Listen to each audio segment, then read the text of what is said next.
लकल हम्द या अल्लाह अस्सलातु वस्सलामु अलैका या रसूल अल्लाह अम्मा बाद। सिलसिला है हमारे नाज़रीन और नाज़रात के किए हुए सवालों के जवाब देने का। ख्याल रहे कि हमारे नाज़रीन और नाज़रात हमारे चैनल के वीडियोस के कमेंट्स में अपने सवालात को लिखते हैं। हम उनके सवालों के जवाबात कुरान व हदीस और दीगर किताबों के हवालों से पेश करने की सादतें हासिल करते हैं। हमारे नाज़रीन में से किन्होंने सवाल किए हैं कि कुरान पाक ऑडियो के साथ ऑडियो कुरान पाक चले और उसमें सुनने के साथ साथ पढ़ना कैसा है, ये इनका सवाल है। यानी कुरान पाक की रिकॉर्डिंग चल रही है तो इसमें रिकॉर्डिंग में ये साथ साथ रिकॉर्डिंग के साथ साथ ये पढ़ना चाह रहे हैं, ये इनका सवाल है। मैं इंशाअल्लाह जवाब पेश करता हूँ। जवाब पेश करूँ इससे पहले दीगर नाज़रीन से अर्ज है कि अगर आपका भी कोई सवाल है तो आप अपने सवाल को हमारे चैनल के किसी भी वीडियो के कमेंट्स में लिखिए, आपका सवाल हम तक पहुंचेगा। इंशाअल्लाह हम आपके सवाल का जवाब भी पेश करने की सादतें हासिल करेंगे। तो कुरान पाक ऑडियो में रिकॉर्डिंग है, सुन करके आप साथ साथ पढ़ना चाहते हैं। एक सवाल आपने ये किया है, जवाब अर्ज करता हूं। कुरान पाक चाहे रिकॉर्डिंग हो चाहे कोई पढ़ रहे हो, इसमें जरूरी बात यह है कि कुरान पाक के ताल्लुक से कुरान पाक में अल्लाह ने फरमाया इदा कुरिअल कुरान फस्तमिउ लहू वनसितू। अल्लाह ने फरमाया कि जब कुरान पाक पढ़ा जाए, कुरान पाक की तिलावत की जाए, तो अल्लाह फरमाता है कि उससे सुनो और चुप रहो। जी, ये चुप रह करके उसे सुनने का हुक्म दिया गया है। तो अब कुरान पाक की तिलावत के वक्त चूंकि हुक्म यह है कि इसको आप सुनना जरूरी है और चुप रहने के बारे में भी अल्लाह ने फरमाया वनसितू, और चुप रहो, ये भी बात है।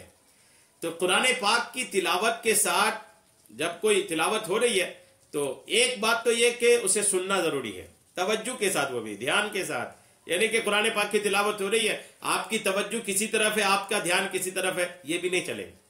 तवज्जो से सुनना भी है, वनसितू, और चुप भी रहना है। दो बातें हैं, सुनना भी है, चुप भी रहना है। ये कुरान की तिलावत के आदाब में से और जरूरी आदाब में से भी, ये भी ऐसा नहीं कि नफली आदाब है। कुरान पाक की तिलावत सुनने वालों के जरूरी आदाब में से है कि जब कुरान पाक की तिलावत हो रही हो तो आप उसको सुने भी और चुप भी रहें। अच्छा, एक बात ये हो, आप इसमें आप जो भी ये सवाल किए हैं शायद वो ये चाह रहे हैं कि तिलावत भी कर लूं मैं और सुन भी लूं। तो याद रखिएगा, कुरान पाक एक ऐसी नेमत है जिसको छूना भी इबादत है, देखना भी इबादत है, पढ़ना भी इबादत है, सुनना भी इबादत है। तो अगर आप नहीं पढ़कर सिर्फ सुन रहे हैं, रिकॉर्डिंग चल रही है, आप तवज्जो से सुन रहे हैं, तो भी आपको सुनने का सवाब अल्हम्दुलिल्लाह मिल जाएगा। फिर भी अगर आप पढ़ना चाहते हैं तो मैं एक तरीका आपको अर्ज कर सकता हूं, आप जिस पे अमल करके कुरान पाक सुन करके अपनी तिलावत भी शामिल कर सकते हैं, लेकिन इसमें एहतियात बहुत ज्यादा है।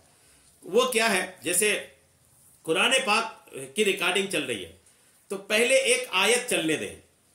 एक आयत चल गया, एक रिकॉर्डिंग में जो भी आपके पास है, टेप रिकॉर्डर है, मोबाइल है, जो भी आपके पास सिस्टम है उसमें चल रहा है, तो एक आयत चल गई, उस आयत को आप पहले सुने तवज्जो के साथ, उसके बाद रिकॉर्डिंग को स्टॉप किए, उसके बाद फिर आपने उसको अब खुद अदा किया, फिर उसके बाद चलने दिए, फिर आपने पहले तो तवज्जो से सुना और चुपचाप सुना, और उसके बाद फिर उसको आप उसकी रिकॉर्डिंग सुनने के बाद फिर आप उसको जबान से दोहराए।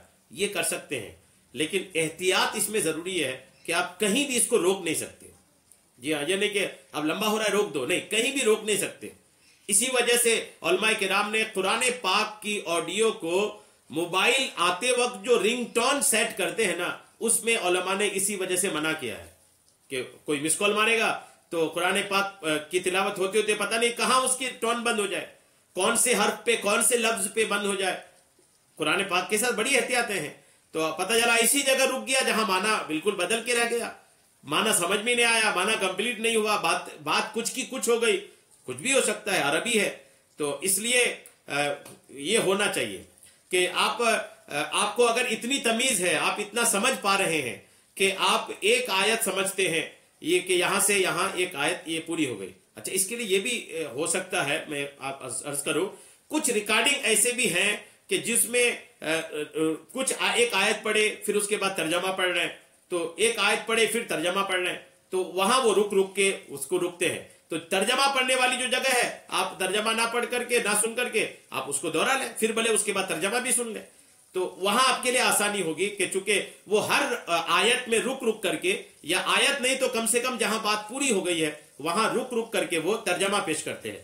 تو جب ترجمہ پیش کرنا شروع کرتے ہیں اس وقت آپ ریکارڈنگ کو روک کر کے اس آیت کی تلاوت کو دہرا سکتے ہیں، پھر اس کے بعد ترجمہ سن لیں، پھر اگلی آیت پہ چلے جائیں. تو یہ آپ کر سکتے ہیں. ایسا کریں گے تو آپ تلاوت سننے والے بھی کہلائے چپ چاپ، اس میں بھی آپ کے ساتھ کوئی دخل اندازی نہیں ہوئی، اور اس کے بعد پھر آپ الحمدللہ تلاوت کرنے والے بھی ہو گئے.